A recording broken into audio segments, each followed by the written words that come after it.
Tomato কিন্তু উনুনের ভেতরে দিয়ে দিয়েছি। তো এই যে ফুটো করে নিলাম ভালোভাবে। তো বন্ধুরা এরকমভাবে যদি বেগুন পোড়াও,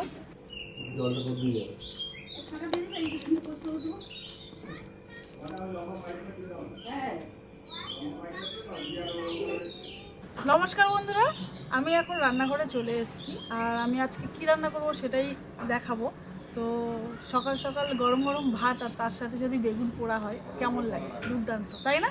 তো আজ আমি বানাবো এই যে বেগুন নিয়ে নিয়েছি, আর তার সাথে কাঁচা টমেটো আর পাকা টমেটো, এই সবগুলো পুড়িয়ে আমি এখন মাখবো, মেখে গরম গরম ভাত খাবো। তাই তো খাবে তো? খাবে তো? ঠিক আছে বন্ধুরা, এই যে চলো তোমাদেরকে রেসিপিটাই পুরোটাই দেখাবো। বন্ধুরা বেগুন তো পোড়াবো, কিন্তু বেগুনটা একটু নতুনভাবে পোড়াবো। কেমন? তো এই যে আমি ফুটো করে নেব, চারিদিকে ফুটো করে নিলাম।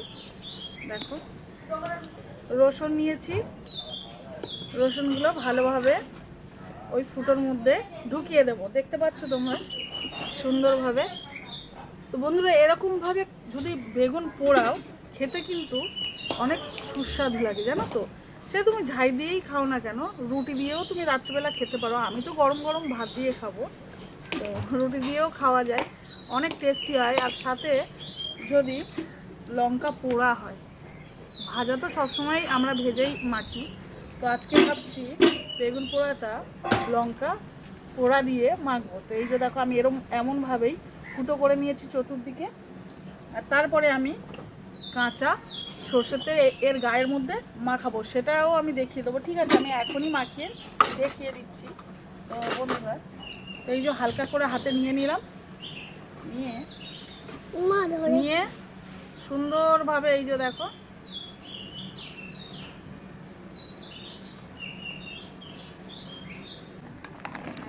আর এই যে দেখো এইদিকে আমার ভাত অনেকটা হয়ে এসছে। এবার আমি কিন্তু তুলে নেব, তার সাথে কিন্তু এই যে উঠছে সিদ্ধ। বাবুন চলে এসো।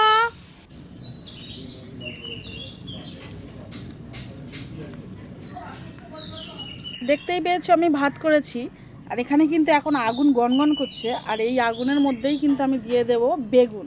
তো চলো বন্ধুরা, আমি এখানে বেগুন নিয়ে নিয়েছি। এই যে বেগুনটা আমি এখানে দেখো উনুনের মধ্যে দিয়ে দেব, দিয়ে এই যে টমেটো দুটো আমি এর মধ্যেই দিয়ে দেব। বেগুন আর টমেটো একসাথে আমি পুড়িয়ে নেব। বন্ধুরা আমার কিন্তু এখন আগুন কিন্তু প্রচুর আছে, আর আমি এই যে বেগুন আর টমেটো কিন্তু উনুনের ভেতরে দিয়ে দিয়েছি। এটা আস্তে আস্তে পুড়ে যাবে, জানো তো। তো দেখতে পাচ্ছ বেগুনটা কিন্তু খুব সুন্দরভাবে একদম পুড়ে গেছে। দেখো আমি এখন বেগুনটা বের করে নেব, আর এই যে টমেটোটাও বের করে নিয়েছি, আর কাঁচা টমেটোও আমি বের করে নেব। হ্যাঁ দাও, মাখো। আর ওদিকে আমি লঙ্কাগুলো পোড়াতে দিয়েছি, আজকে বেগুনটা লঙ্কা পোড়া দিয়েই মাখবো। বেগুন টমেটো তো ভালোভাবে পুড়িয়ে নিয়েছি, আর এখন আমি কিন্তু এটা সুন্দরভাবে ছালটা, এই যে কালো কালো যে ছালটা, এটা কিন্তু আমি তুলে নেব। তো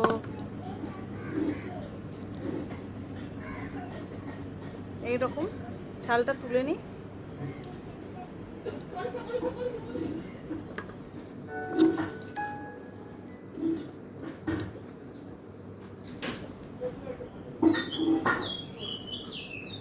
সুন্দরভাবে আমি কিন্তু ছাড়িয়ে নিয়েছি এখানে। এবার আমি টমেটোমের খোসাটা ছাড়াবো। ছাই লেগে যায় না, উনুনে পোড়ালে এই একটা সমস্যা হয়। সুন্দরভাবে কাঁচা টমেটোটারও ছালটা আমি সুন্দরভাবে ছাড়িয়ে নেব।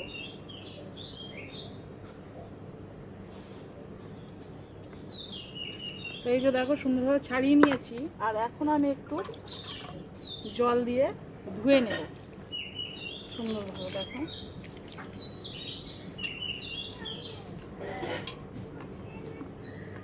এই যে আমি ধুয়ে নিয়েছি।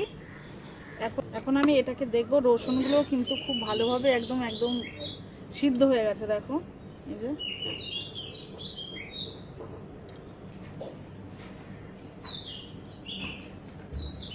পোকা আছে কি একটু দেখে নিতে হবে না ভিতরে, না হলে অনেক সময় না পোকা থেকে যায়। পোকা নেই, একদম পরিষ্কার, একদম খুব সুন্দর বেগুনটা।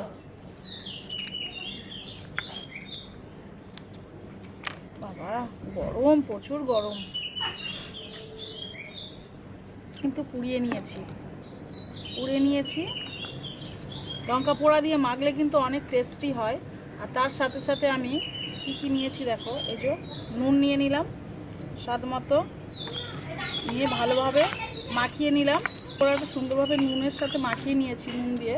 আর তারপরে আমি এই যে পেঁয়াজ কুচি নিয়ে নিয়েছি, পেঁয়াজ কুচিটাও কিন্তু আমি মাখিয়ে নিচ্ছি।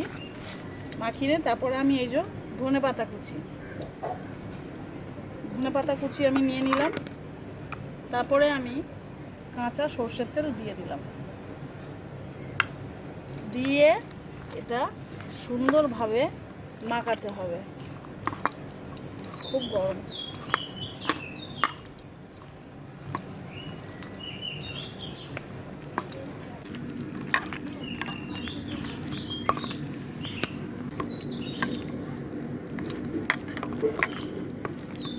তো আমি এটা সুন্দরভাবে বেগুনটা মেখে নিয়েছি। দেখো বেগুন, টমেটো আর এই যে মাখার পরে দেখো দেখতে এমন সুন্দর হয়েছে। গরম গরম ভাত হলে না আর কিছু চাই না, বলো। তো বন্ধুরা, আজকের ভিডিওটা যদি তোমাদের ভালো লাগে তো একটা লাইক কমেন্ট করতে কিন্তু একদম ভুলবে না। আর আমার রেসিপি কিন্তু সবসময় ফলো করতেও ভুলবে না। আমার ভিডিওটা দেখে তোমরা কিন্তু সবাই একটা ভালোবেসে লাইক কমেন্ট করো। আর আবার নতুন কোনো ভিডিওর সঙ্গে দেখা হবে। তো ততক্ষণ ভালো থেকো, সুস্থ থেকো, টাটা, বাই বাই।